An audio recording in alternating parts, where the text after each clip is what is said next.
All right, everybody, welcome, welcome. Wick, Wash, Bismarck, welcome everybody. Thank you so much. One, it tells me that you can hear me too, so that's always nice. Ooh, that's a pretty name, Shyla, I believe I'm pronouncing that right. All right, I have noon, so we're gonna go ahead and get started. This is being recorded. First and foremost, thank you so much to the North Dakota Department of Health. It's because of a partnership with the Department of Public Health that we are able to bring trainings like this to you all in North Dakota, where you can order free materials, you can get access to these trainings, you can get credit for these trainings. And so I'm just super excited that we have a wonderful partnership with the Public Health Department there, so that we can bring this to you. So with that, we have a full hour to get through everything, and we have lots to get through. So I'm going to go ahead and get started. I'm going to go ahead and turn off my video for the majority of this, only because I have several videos that play and it's easy. It's better for my Wi-Fi and broadband and just streaming. So let's go over just a couple housekeeping. Obviously, this is being recorded. And this is a live presentation where by attending this training, you get that one CME, CNE credit. The credit you will receive after you fill out a post-webinar evaluation, that will be sent to you via email from me. So I will probably send that no later than Friday, probably later today or tomorrow morning. So if you don't receive anything by Friday, go ahead and shoot me an email and let me know.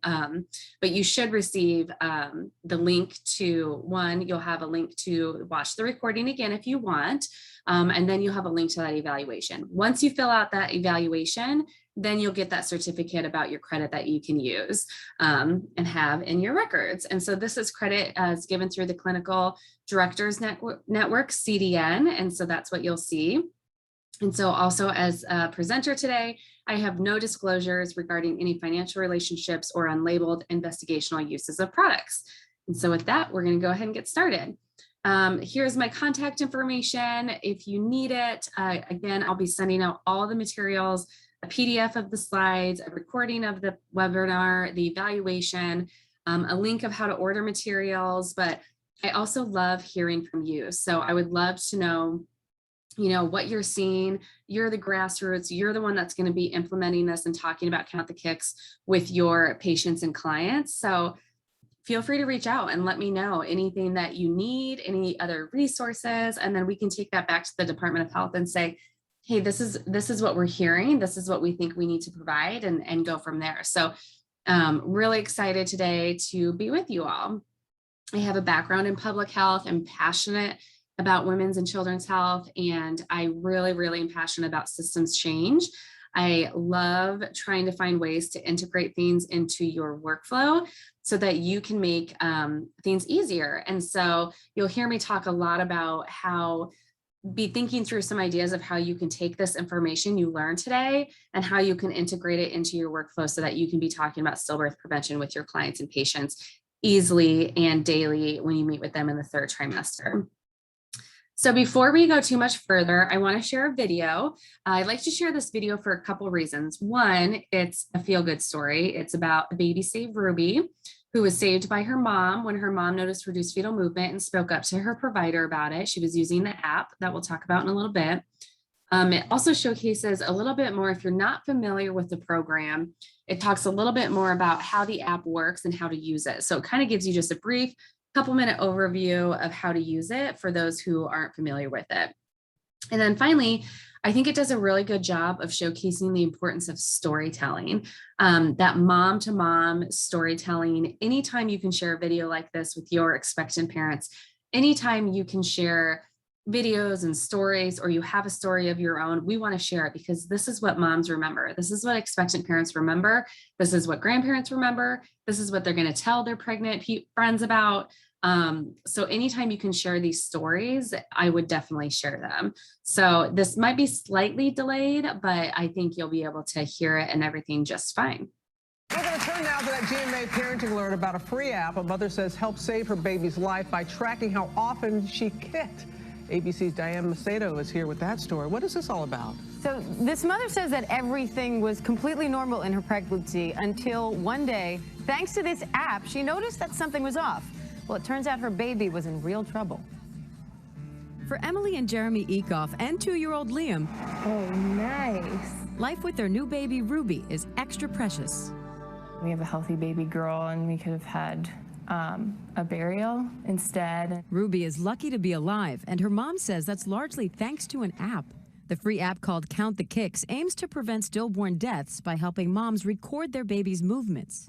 You can just tap the baby's footprint every time you feel a movement. A movement could be a kick, a roll, or a jab. Used at the same time every day, the app tracks how long it takes to reach 10 kicks, helping mom learn what's normal for her baby. And we also send calendar reminders and text reminders so that moms are reminded to do it once a day in the 3rd trimester. It's just one of a growing number of apps helping parents through pregnancy and labor. For the Ecoffs, everything was going smoothly until one day last month. The kicks were not happening as frequently as they usually did. And when she did move, it was really like soft, subtle, not like hard kicks like normal. Emily knew from the app that her baby normally kicked 10 times in under 10 minutes. So when she only logged 3 kicks in an hour, she rushed to the hospital. All of a sudden, they came in and said, you're going to have an emergency C-section. The umbilical cord had wrapped around the baby 3 times, limiting her movement. Doctors delivered Ruby just in the nick of time. Not only has Ruby been saved, but potential generations have been saved. She sleeps about 23 hours a day. 4 weeks later, Ruby is now home, healthy, and sleeping like a baby. Doesn't get much cuter than that. Now, the app was made in Iowa, which is where that family is from, but the creators say it's now spreading nationwide, thanks in part to Ruby. Since the news of her birth, the app has gained more than 5,000 new subscribers. So, Robin, the app saved Ruby, and by raising awareness, she may end up saving many more. Yeah, so I also reference a couple things in that video later on. So, and I just love that little baby stretch there at the end. So cute. So baby Ruby is now, I think, a 3-year-old, and she is a big sister. So that's exciting. So before we go too much further, let's talk a little bit about terminology and verbiage to make sure we're all on the same page. We are talking about stillbirth today, and stillbirth is the loss of a baby after 20 weeks of pregnancy, and it's further classified as either early, late, or term. And you can see those definitions there. On average, we're losing around 23,500 babies a day to stillbirth in the United States. Miscarriage is usually defined as loss of a baby before the 20th week of pregnancy. And then infant mortality is death of an infant before his or her first birthday. On average, 22,000 infants die every year in the United States. And so what I want to draw your attention to is the fact that we are losing just as many babies, slightly higher actually, to stillbirth than we are to infant mortality. And that is not to underscore the tragedy that is infant mortality at all. But what it is supposed to do is to show you that we're losing just as many babies, yet we're rarely talking about it. We're not talking about it like we talk about infant mortality, and we're not talking about stillbirth prevention like we are talking about SIDS prevention and back to sleep, which are all amazing and wonderful prevention methods and that we should be talking about. But what we want to do is we want to get to a point where we're talking about fetal movement monitoring and stillbirth prevention just as often and as much as we're talking about SIDS prevention, and not smoking around baby, and not placing baby on back and things like that. And so today I'm hoping that you walk away with tools and resources of how to have that stillbirth prevention conversation with the expectant parents you work with, and to understand how easy it is to talk about stillbirth prevention and how to implement Count the Kicks into your workflow. And so some of the causes of stillbirth, we're not going to go into detail here, but these are listed for most common to least common. So things like pregnancy and labor complications, problems with the placenta, birth defects, infection, problems with the umbilical cord, like what was happening with baby Ruby, and medical complications in the mother. And that research study right there goes into a lot more detail about all of those if that's something that interests you. But today we're talking about really stillbirth prevention. But let's kind of talk about the numbers, because like I said, this is a significant issue, but it's rarely being talked about. But it's a lot more prevalent than people think. 1 in 169 pregnancies ends in stillbirth in the United States. The racial disparities are large. Black women, it's 1 in 96. Black women are 2 times, sometimes 3 times more likely to experience a stillbirth over white women. Hispanic moms, it's 1 in 199. Indigenous moms, 1 in 138. White women, 1 in 204. Asian Pacific Islanders is 1 in 233. This is just as prevalent as infant mortality. Families are 10 times more likely to lose a baby to stillbirth than to SIDS. So to put that into perspective, in the United States, we lose around 65 babies a day, or a busload of children, a busload of kindergartners a day. There's about, enough seats for 65 kids on a bus. So if we think about it in that terms, it's shocking. So North Dakota specifically, so this is based on the most recent 5-year average of the stillbirth rate in North Dakota from CDC Wonder. And so you can see your stillbirth rate is 5.87 per 1,000 live births.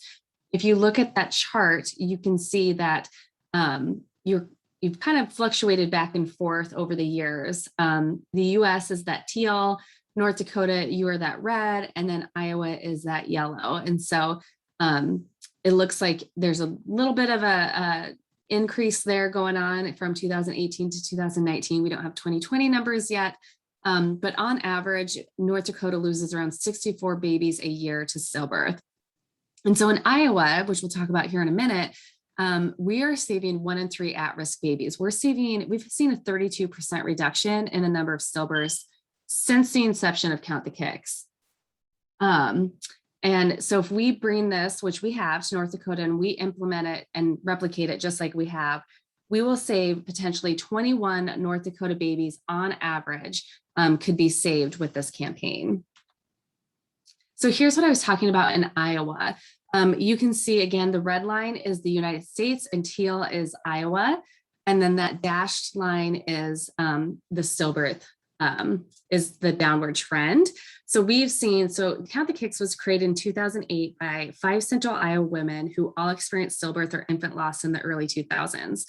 They didn't know each other at the time. They got connected through friends and pastors. And, as they learned about more research, which we'll talk about here in a second, they created this Count the Kicks, the stillbirth prevention education campaign.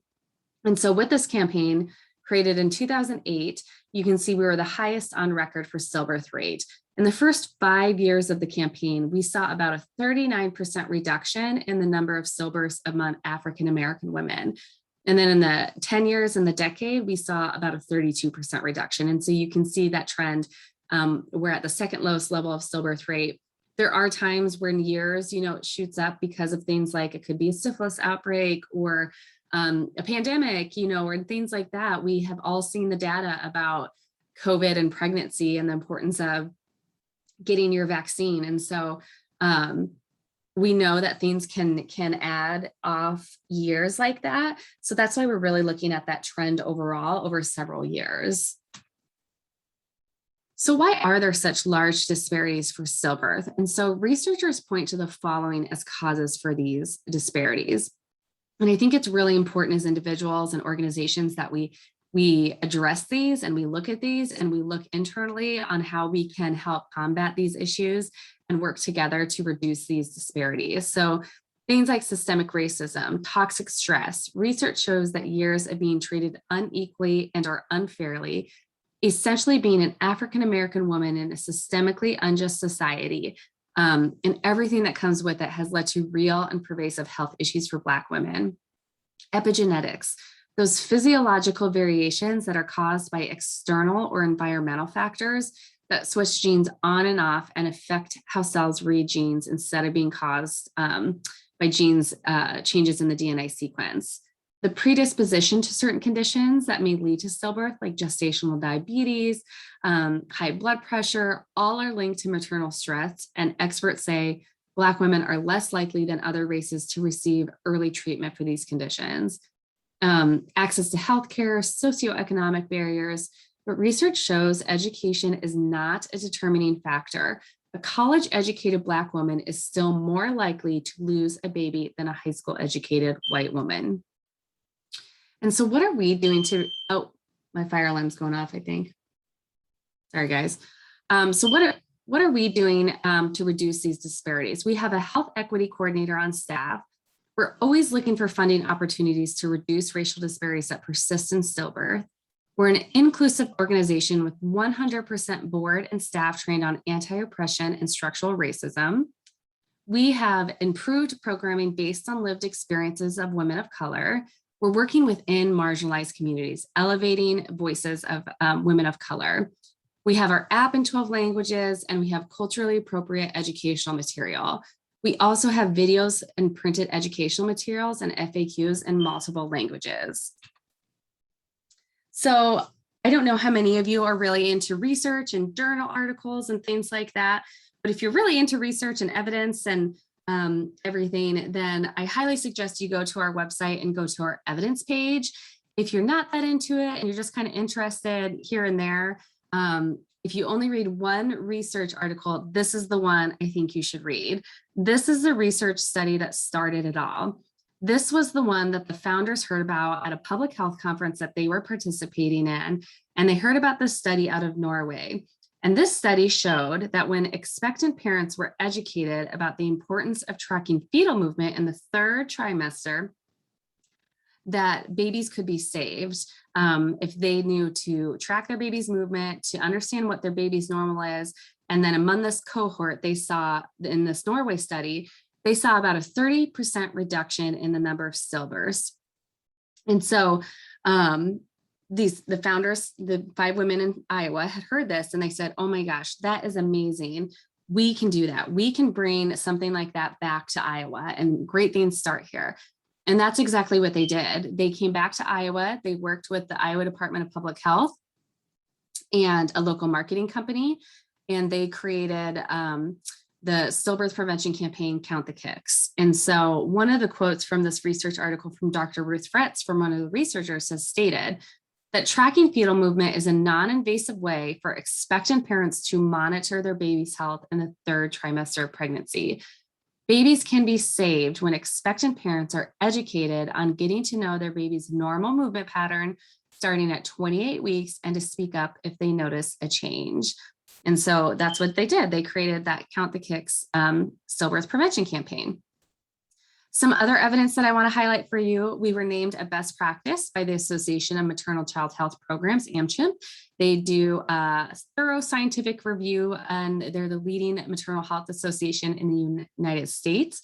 So this is our practice summary that you can review. If you've heard of the CDC Hear Her campaign, this is to reduce maternal mortality in the United States. The CDC lists 15 urgent warning signs for pregnant women, and the importance of paying attention to baby's movement is one of the key markers. And then I really want to share that kick counting does not increase anxiety in pregnant women. Here is a quote from one of the research articles that's on our page that says, one potential side effect of routine monitoring of fetal movement could be an increase in prenatal visits, either outpatient or in hospital. However, most research has not found this type of increase to be true. Usually the fetal movement count is reassuring to pregnant women and prevents unnecessary visits. And so if you think about it, with our app, we have real data. Expectant parents have real data in their hands to understand what's normal for their baby. You have educated expectant parents now to understand when they need to speak up and how to speak up. We also recently did a survey or review research with Des Moines University and the Harkin Institute of our app users. And 84% of app users stated that regular tracking was associated with feelings of bonding. And 77% of our app users reported feeling less anxious. The researchers stated that using a mobile health app to empower mothers to monitor their baby's fetal movement, preliminary research shows the mobile health app increased awareness of a change in fetal movement and a reduction in stillbirth. And then there's some additional benefits, right? It can help reduce the preterm birth rate. Fetal growth restrictions are identified earlier. If baby's not moving well and baby needs to get checked out, that doesn't necessarily mean that delivery is going to happen right away. That's up to the doctor and the clinical team to determine next steps.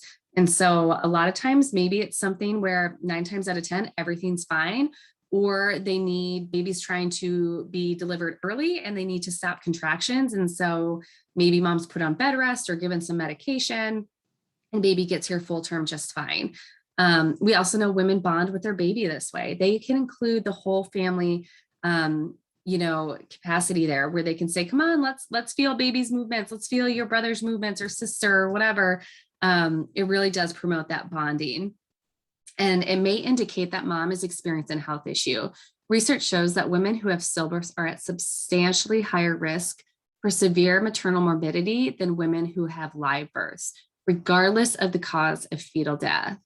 And so due to the low cost and potential benefit, it's recommended. Decreased fetal movement can indicate a need for more evaluation and has the potential to save lives. So that's all the research I'm going to give you today. I don't want to overwhelm you with evaluation and research and anything like that. But like I said, we do have a page dedicated on our website to evidence. So feel free to peruse that if you're really into reading research articles. All right, so let's get into why you're here today. How do you implement Count the Kicks? Obviously, Count the Kicks is a stillbirth prevention public health campaign. Like you just heard, it's evidence-based, it's mom-focused. It educates women on the importance of tracking fetal movement through our mobile app, which we're going to talk about here in a minute, or we also have paper charts available. It empowers moms to speak up to providers if there's a concern. If you look at the material, it's very bright, it's very colorful, it's inclusive. That's really what the founders wanted. They all experienced stillbirth or infant loss in the early 2000s, and they know more than most people how tragic a stillbirth is, the loss of a baby. And so they wanted something that was uplifting, that was empowering, that would really educate expectant parents to feel empowered and to speak up if they notice a change. And that's exactly what they did. And so now I'm probably going to be the only presenter ever that will say to you, pull out your phones, because I want you to download the app right now. I want you to go into your Google Play Store or your Apple Store, and I want you to search Count the Kicks. And then you'll see that little clock icon pop up. And I want you to download the app. I want you to do this because I want you to become familiar with it. I want you to use it. I want you to see how easy it is to use. I want you to be able to show your phone and show the app to your patients or clients that you work with. I want you just to become familiar with it. And so please download it while I'm talking. It's available in 12 languages. You can see those languages on the screen. If you work with a population or demographic that's not represented in those languages, let me know. That's something we can talk about potentially getting translated if we need to serve the demographic you serve. Because again, you're on the grassroots, you're on that level, you're the ones talking about this with your expectant parents. So we want to make sure that we're inclusive and that we're meeting your needs and your expectant parents' needs. Users can restart their session or delete a kick. It's probably one of my favorite features of the app, and only because I'm potty training a toddler right now. So I just think of how useful this would be if I was pregnant. So let's say, for example, you're potty training your toddler and you're trying to get your counts in. It's 2:00 in the afternoon and your 3-year-old runs over to you and says, I gotta go potty. And we all know if you've potty trained before, you got to get that kid to the potty. And so you might have to go do that, and you might have to interrupt your kick counts. So you might have to come back and restart the session. Or that same toddler runs over, taps that little footprint before you're ready, which starts the timer, which starts your count. Then you need to delete a kick. And so I really like that feature. As a busy working mom myself, I think that would be really useful. You can set daily reminders, which is also very important. We are a busy society. We have hybrid school, in-person school, online school. We have sports and music and everything, and working full time. And so being able to set that reminder, because what we want you to do is we want you to tell expectant parents they should be counting daily in the 3rd trimester, preferably around the same time each day. And so being able to set a reminder within the app is really important, because then what happens is they don't need to worry about it. They'll get a notification when it's time on their phone saying, hey, it's time to count those kicks, or count kicking, kick counting and stuff like that. So they'll be able to have that. So that's really important. They can also review kick counting history and download that history. They can share it with providers and families and friends. This is a really important feature, especially if you have people who have appointments who are stretched out, or maybe you're a home visitor and you're meeting with them once a month or twice a month. You can ask them to send you the report if they want. They could download it and take a picture of it and send it in their My Chart, for example. So it's just another way we can bridge that gap. They can bring it to their appointments. We have lots of app users who I know will print it out and bring it to their next appointment. They can also just show their provider on their phone what the history is. You can count for twins as well on the app. You can track future pregnancies on the same profile. So if you have a baby and get pregnant in a couple of years, you can just log right back in and you don't have to set up and create a brand new profile. You would even be able to see your past profile on there from that previous pregnancy. You can manage multiple devices. So you could be counting on your iPad and your phone and your watch if you wanted, or your significant other could log in and then they could see how baby's been moving and see the data. And then it's also available on Apple smartwatches. So this is a really cool new feature where, let's say I'm lying in bed and I'm 8 months pregnant and I get that reminder on my watch that says it's time to start counting. And I think to myself, I'm so comfortable and my phone is all the way downstairs. I can just start counting on my watch and it's going to sync automatically to my phone. So another feature that I wanted to highlight was our strength tracking and notes feature. This is a fairly new feature. So if you are familiar with Count the Kicks, this might be new to you. And then if you're not familiar, it's completely new to you. So the strength tracking and notes feature, research now says that not only should expectant parents be paying attention to the how long it takes to get to 10 movements, but also how strong those movements feel. If you think back to that Good Morning America video we shared earlier, where it says, Ruby's mom says her movements just felt weaker and softer. She noticed that. So it's all about being aware of baby and what your baby's normal is. So after you're done counting and the timer stops, you'll get that middle screen will pop up and it will say, okay, almost done. Fill out how strong baby was moving during this session. And so users have an option to fill out 1 through 5. And if you click on that little eye, that will pop up what you see on the left part of your screen. So information on how to actually track the strength from 1, which is, those fluttery, those light movements, all the way to fierce, which are very strong movements. There's really no right or wrong answer. What's most important is that it's around the same thing every time we count. Because let's say I'm normally counting and, I get my 10 movements, but again, the baby's movements were just weaker. I usually fill out 5 feet and now all of a sudden I'm filling out 1. That means my strength has also changed. And so I'm probably going to call my provider. I need to call my provider and just see what's going on. And they'll have you come in and do all the proper testing and things like that. So after you finish, you'll see what you see on the right part of the screen, where the top part is the movement. So you can start to see right away the average. That moms can see it takes her baby really less than 2 minutes, I think was that one, to get to 10 movements. And then the strength is around a 4 or 5. And then the last time she counted, it looks like it took significantly longer to get her 10 movements and the movements felt weaker. So that would be a visual representation of a time where she would probably call her provider. So again, it's really about understanding what's normal for your baby and to speak up if you notice a change, and how to speak up, which we'll talk about here in a minute. So here's another great video that you could share with your expectant parents, your patients, your clients. If you're a childbirth educator, you could share this in class. It's super simple, it's super easy, and super short. So let's watch. The Count the Kicks app, a cutting-edge, powerful tool for expectant parents in the 3rd trimester of pregnancy, has a new feature to help you monitor your baby's movements. The new strength feature allows you to rank the strength of your baby's movements on a scale of 1 to 5, from fluttery to fierce. Research shows paying attention to the strength of your baby's movements is vital. If a baby's movements becomes weaker, studies show this could be a sign of potential problems, and expectant parents should alert their doctor. The free Count the Kicks app now gives you the option to take notes on your session. Our app is available in 12 languages in the Apple and Google Play app stores. It is a simple and non-invasive way to monitor your baby's well-being every day in the third trimester. Features include kick counting history, daily reminders to count, and the ability to count for single babies and twins. Simply tap the footprint every time you feel a kick, roll, or a jab, and the app will time how long it takes your baby to get to 10 movements. Log in to save your kick counting data and get to know what's normal for your baby. Be sure to speak up and tell your doctor if you notice a change in the strength of your baby's movements or how long it takes your baby to get to 10 movements. Hospitals are open 24/7 and are ready to listen to your concerns. Join the community of expectant parents who are in tune with their body and their baby by counting kicks daily in the third trimester.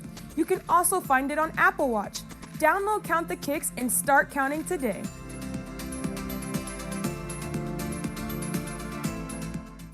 Great.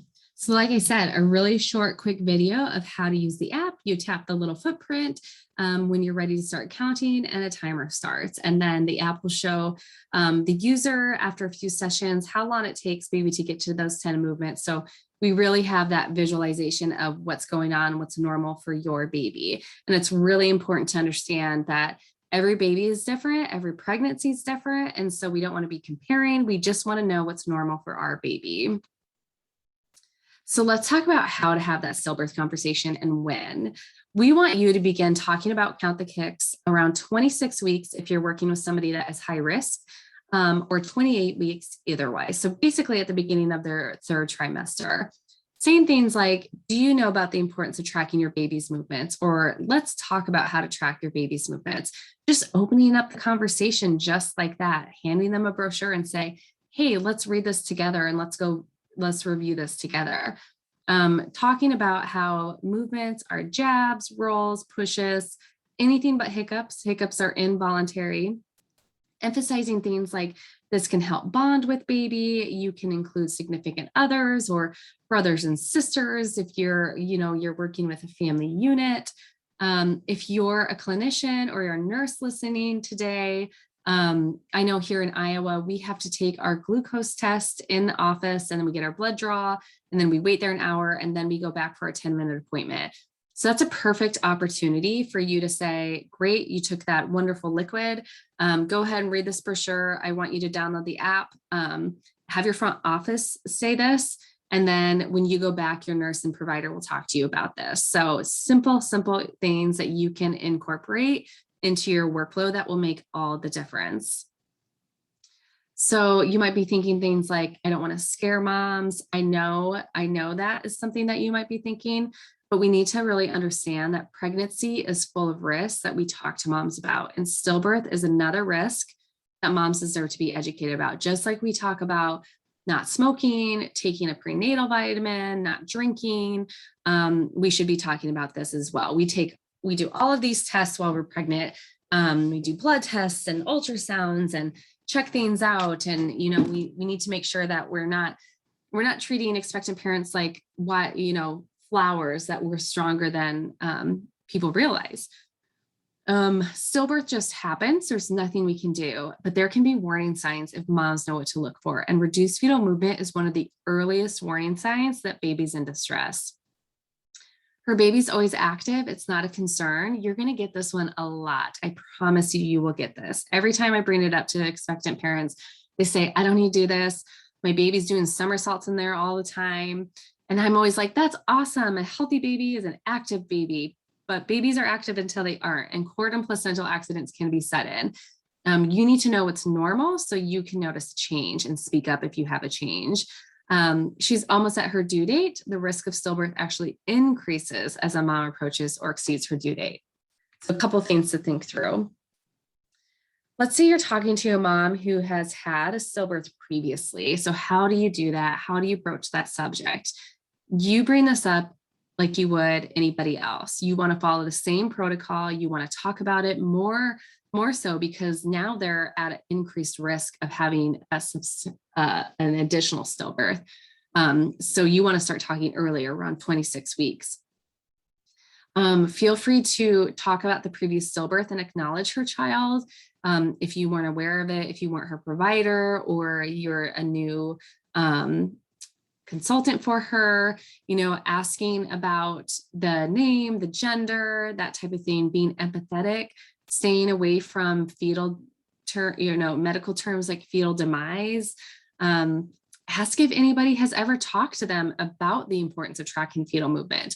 We have a lot of ambassadors, so a lot of women who are volunteers across the nation for us. And a lot of them are lost moms. And unfortunately, a lot of them have said, I've had 2 previous live births and my third was a stillbirth. And not once in any of those times I've been pregnant has anybody ever said, you should be counting your baby's movements. And had I noticed, and almost all of them have said they noticed reduced fetal movement before they found out their baby had died. And so I guarantee you, this is something that moms are going to want to know about and that they're going to pay attention to, and that they're going to be educated then because you have educated them on it. You have downloaded the app with them. You've asked them to download it. You ask them about it at every appointment. And it's more than just asking, have you felt baby move? It's about, tell me about those movements, those open-ended questions. So let's go through some common myths that you might hear along the way as you're having these conversations, or maybe you have this in your mind already. Again, I can't stress this enough. You're going to get this a lot. My baby's always active. Again, tracking your baby's movements every day takes the guesswork out of knowing if a normally active baby has slowed down. And again, Count the Kicks gives real data to show your healthcare provider if there's a concern. Only those experiencing high-risk pregnancy should pay attention to their baby's movements. We want all expectant women to do this. We don't just do the glucose test with high risk, potentially high-risk pregnancies. I don't care if they're high risk or low risk or whatever. They should all be educated on this, and they should all be talked to about this in their trimester. 10 and 2, that's super easy to say. It's super easy to remember. That's why we hear it so often. However, that's outdated, and current research indicates that moms should work to understand the normal amount of time it takes babies to get to 10 movements each day. There's a research study on our website about this, but basically what it says is human beings, when we put that time limit or alarm limit, if you will, on it, that's what we focus on. So let's say I'm counting and I normally get baby's movements in 15 minutes, right? I get 10 movements in 15 minutes. And one day I'm counting and I get 10 movements in an hour and 47 minutes. And I think to myself, that's totally okay though, because I got it within 2 hours. But that's a significant change, right? If my baby normally moves and gets 10 movements in 15 minutes when I'm counting, 1 hour and 47 minutes is a significant change. And so when we say that, that's kind of what as humans we cling on to. And so really, I want you to be talking to your expectant parents about understanding what's normal for their baby. And then they can figure out that pattern.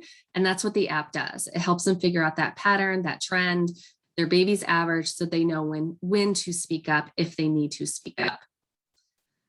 I can just use a Doppler device. I know there's apps out there you can get, but we really don't want people to use Doppler devices unless they're medically trained, because a change of baby's heartbeat is one of the last things to occur when a baby is in distress. Whereas that reduced fetal movement is one of the first things that people notice. And even when you go in if you go in with reduced fetal movement, providers do more than just hear the heartbeat on the Doppler, right? They should be following protocol of doing things like an NST and then followed up with the biophysical if need to. So that's why, because there's more to it than just the change of heartbeat.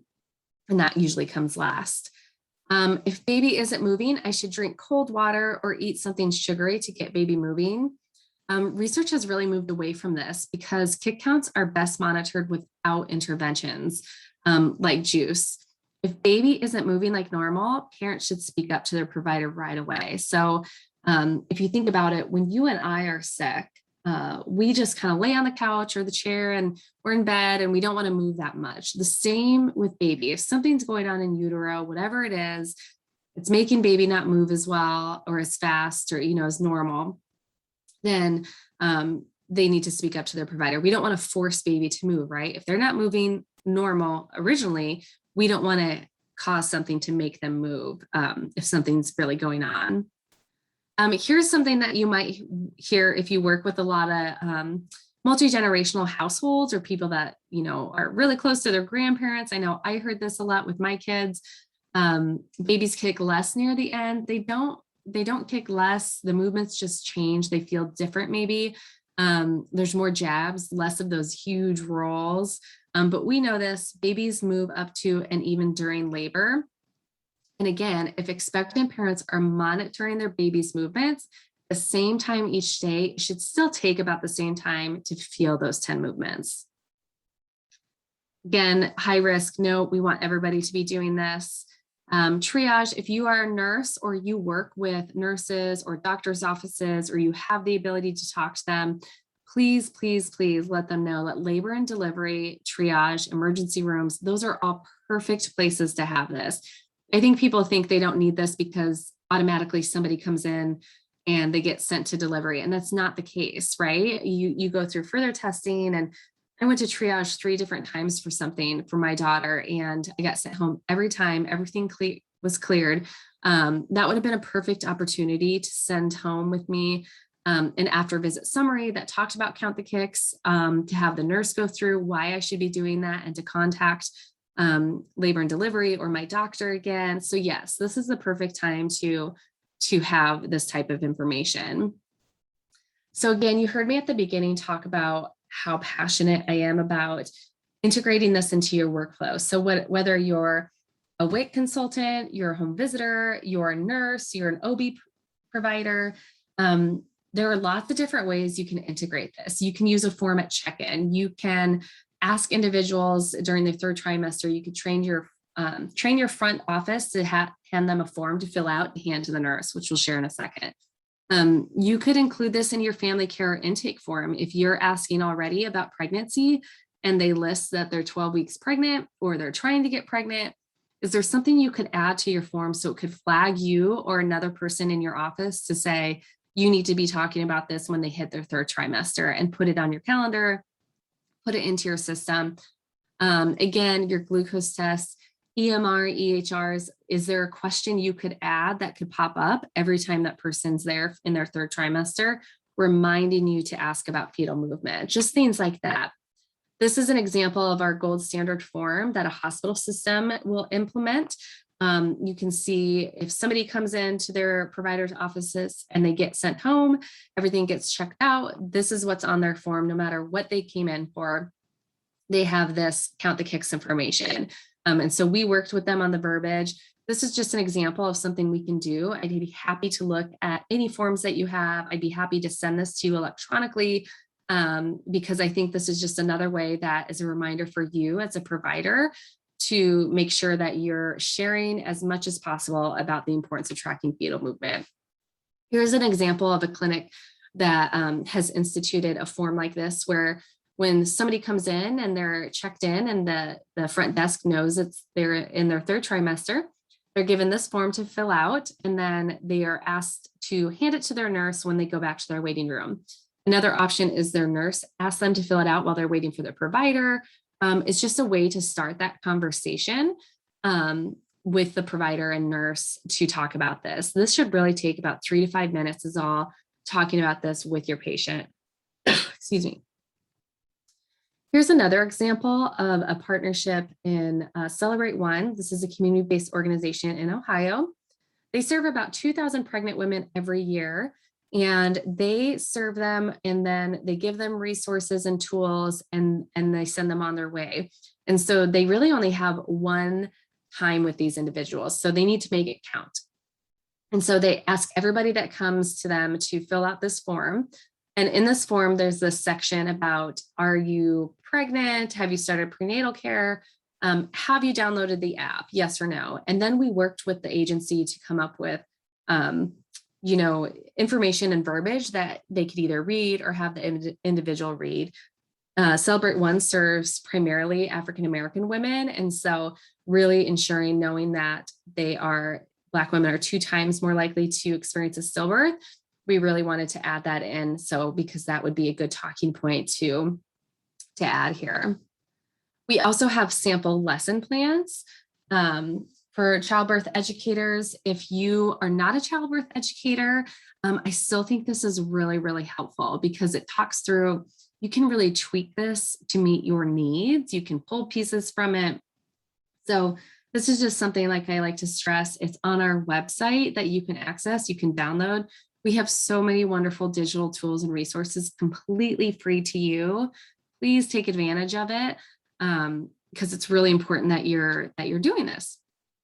So let's talk about your resources. And again, thanks to the Department of Public Health, we have free educational print materials. So this is also the point in the conversation in the webinar where I say, hey, I want you to multitask again. I want you to go to the website, countthe.kicks.org. While I'm talking, I want you to click on order materials, and then you click on your state. And while you're there, you get to fill your entire cart. You can do promo posters in English and Spanish, how-to posters in English and Spanish. That's what you see on your screen. We call that a how-to. App card reminders, brochures. And again, thanks to our partnership, it's completely free. So please take advantage of it. You will want to place the posters in restrooms, in waiting rooms, in patient rooms. If you're out and about in the community a lot, this is a perfect opportunity to keep a bundle of brochures and posters in your car to just have in case you're in a library and you can post something on a bulletin board, or you're at a coalition meeting or anything like that. Like I said earlier, we're based in Iowa, and it's really important that we're successful in bringing this to North Dakota because of you. You are the ones that are connecting this with your patients and clients. So you're the ones that are going to make that impact. So any way you can share this, as many touch points as we can have with expectant parents, the better. We also have this online CE training that you can take for free. This will give you 1.5 CE. So if you're still looking to add to that, I will send this in the link. I'll send this link in an email when I send everything out, so you don't have to frantically write this down. But this is completely free too. You just use that code during checkout and it knocks down the price to 0. So you can get 1.5 CEs. We are currently updating it. So eventually it'll be 2 CEs, so probably by the end of the year. And you can just take it again too if you want. But this is also a more, it's 90 minutes. It's a lot more detailed on the research, and more interactive than the 60 minutes. So it's also a really good presentation. And so we also want to talk about our wonderful Count the Kicks ambassadors. I mentioned them earlier. We have them all across the United States. These are individuals, these are volunteers, women who are passionate advocates, either due to their own loss or, maybe they saved their baby, they noticed reduced fetal movement, they were using the app and they spoke up and they want to share that with other people, or they're just passionate, they're birth workers. If you know anybody really interested that would help us in North Dakota currently doesn't have one, but we would love to have somebody who could do things like presentations like this. They could come to baby fairs. They could come to your coalition meetings. They could do media interviews. They could help grow partnerships there. It doesn't have to be, there's really no requirements. It's just somebody that's passionate about educating on stillbirth prevention. But there again, like you are boots on the ground because we're located in Iowa. We can't be everywhere at once. As much as I'd like to fly around the country with 3 kiddos, that's kind of hard. So they are highly educated, highly informed about Count the Kicks and stillbirth prevention. And so we would love to have one in North Dakota. If you know of anybody, please send them my way. Oh, and then finally our baby saves. So we have a collection of close to 100 baby saves that we know about. So sorry, oops, I'm having trouble. Sorry, thought I was talking to her. Baby saves that we know about. And so we, we get contacted through our website. We know there's more out there, but these are individuals, these expectant parents who have said, hey, I was using your app. I noticed reduced fetal movement. I spoke up and now my baby's here because of it. So these are just a couple, Nala, Eva, Everett, and Luna. But I pulled a quote from Yeli, Eva's mom here, where she says, I'm really grateful that Count the Kicks made me aware of the importance of paying close attention to baby's movement and also that my provider took my concerns seriously and took action. I pray that my daughter stays healthy and continues to grow to become whoever her heart desires. I highly recommend the app to all expecting moms out there. Happy and healthy deliveries to everybody. I just love that. And so this is another example of a video that you can share with your expectant parents. We have a lot of these baby safe stories because, again, that mom-to-mom storytelling is really important. This is what they're going to remember. This is what's going to leave a mark on their memory. This is what you should share in your patient waiting room. Do you have a screen that can just scroll through some of our YouTube videos? Can you share this with, during your client meetings? Can you say, hey, let's watch this video together? If you're still meeting virtually, can you send this out via email? So be thinking through of how you can share some of these stories, some of our informational videos about how to use the app and things like that. So let's watch and learn about and meet Nala. She came back in after she had me put on the monitor and stuff, and she's like, we're just gonna take her. And I'm like, what? And she's like, her heart rate is dropping every time you have a contraction. I was already scared, because I was a high-risk pregnancy. Well, I basically learned from the doctor's office, the little yellow sign that was right there. When she started moving, I was very alert with her movements, That was what I lived for, just because I wanted her to, her to make it and survive.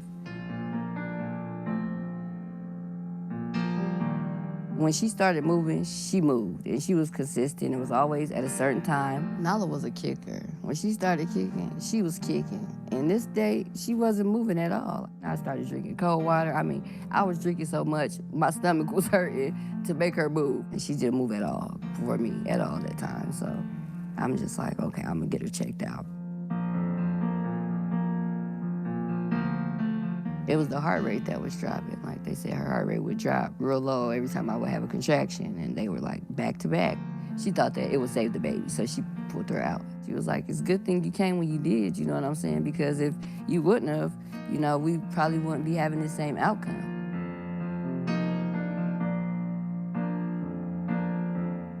I think about it every day, like, oh man, what if? Definitely to pay attention and count the kicks, I feel like it's important just because had I not, knew to do that, Nala wouldn't be here. Don't second guess yourself. Don't feel bad or stupid. Don't worry about insurance or the emergency room bill. Go check on your baby, because your baby might not be here. You just pay attention, seriously, like it's your baby's life.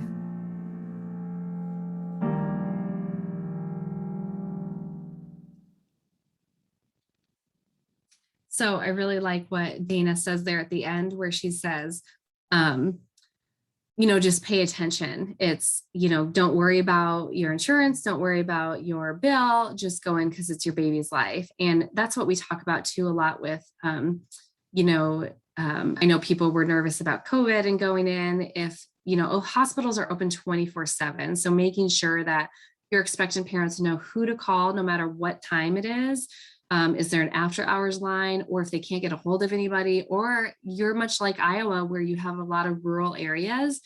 If they have a 30, 40, 60-minute drive and they're noticing reduced fetal movement or anything, they need to go in, they need to head in, to not wait, to not second guess themselves. And so also ensuring anybody that's around expectant mom, to understand to just support her, right? If she notices something, if she feels like something is off, I can't tell you how many people we've talked to who've said, I just felt like something was off. It just didn't feel right. And so I went in and thank God I did. We don't want anything to say, well, just wait till tomorrow. You have an appointment. Reduced fetal movement should be seen as an acute condition. So something that needs to be looked at right away versus chronic, where we're checking an ultrasound once a week for monitoring fluid or something like that. So anyways, here are your next steps. Super easy, right? You become familiar with the app, you downloaded it, you've been multitasking while I've been talking to you. I want you to use it. I want you to practice using it. I want you to pull it out during your classes and trainings and meetings and say, look how awesome this is and look how easy it is. I want you to order the materials. I love doing these. I'm going to start seeing emails come in that you guys went in and you ordered materials after this call. Like, that tells me that you took advantage of the free materials and you're finding it useful. Designate someone in your office to oversee ordering, just so you don't have to worry about it every time it runs low. This is really a 3 to 5 minute process every time in the third trimester. So make sure you have that kid counting conversation at every single touch point you have. If you are not seeing expectant parents weekly, like I said, you're a home visitor or WIC consultant, making sure that you reach out to them when you do see them and talk about this. Could you even send them an email, halfway in between and say, hey, how's it going? How are those baby movements going? How's the app? Do you have any questions? I think 9 times out of 10, 99.9% of women, expectant parents, are going to love talking about this. They're going to love talking about their baby. And then making sure everybody knows about this. Like I said, this is recorded. And one of the cool things about this recording is this will be housed on the department's website, and we'll be sure to share that link, but you can take it at any time for the next year and still receive credit. And so we also have that online CE training. Make sure your team knows about this. Contact me if you want to integrate this into your intake forms, your discharge papers, anything. I would love more than anything to talk to you about this, to talk to you about your workflow, to talk together about how you could easily integrate this. And then remembering that hours and minutes matter in preventing stillbirth, educating patients and staff on how to expedite concerns about movement. And really, if you are a nurse or a provider listening today, we have heard that what patients love the most, what expectant parents love the most, is when they have a nurse or provider sit down and look them in the eye and say, I'm here for you. I want you to contact me if you think anything is amiss or you think you have any questions. It just helps them, as I think a society, we're so quick to brush things off and to not worry about it, or we feel like we're going to be a nuisance. And that's not the case with this. Like, we have got to remember that we are growing a child and that we need to be their advocate, just like we're our own advocate. And so if we're not feeling heard, we need to speak louder. And so you all play such an important role in this conversation. You truly, truly do. And I'm so thankful that you took an hour over your lunch break to connect with me today, to listen to me talk about my passion and love for this organization. I'm happy to answer any questions that you have. My contact information is on the screen. Like I said, that was about 60 minutes.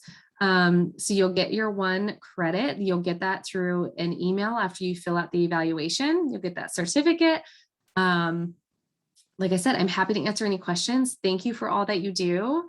And I'll let you go about your day if you don't have any questions. Otherwise, I'll stay on for just a couple more minutes, and I'm here if you need anything. So thank you.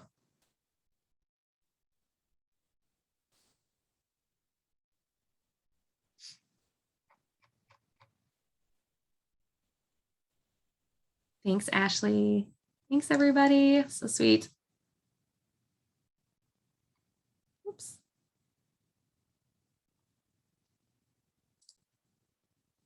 Oh, apologies about my fire alarm. So